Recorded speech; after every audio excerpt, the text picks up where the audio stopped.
Hey you guys, so the first step to this look is to prime my eyes. I believe I used the Fenty concealer because it's really light. I have a very light shade, so it's a very good base for eyeshadow. Then I'm going in with the Morphe x Maddie palette and taking Like Butter and putting it all on my outer corner and blending it up pretty high into the crease, I would say. And I'm just going to pack on that color since it is a bright shade. Sometimes it can blend away, so you have to keep packing it on. Then I'm going in with the shade Cake Face from the Life's a Drag palette from Lunar Beauty. And I am putting that, brightening up my inner corner a lot, just so the white really pops. And then I'm taking the shade Kenny from the Morphe palette.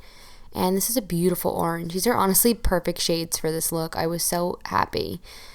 But I love this. I'm just putting it in the middle, make it look like candy corn. And I was talking in the scene, in the clip.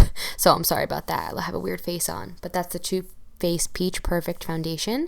This is the Too Faced concealer, but I also used the Fenty one because it was a little bit too dark. I wanted it to be a little lighter. Then taking the shade Kenny and putting it on my lower lash line, as you can see, and then putting the shade Cake Face on my brow bones just to brighten them up a bit.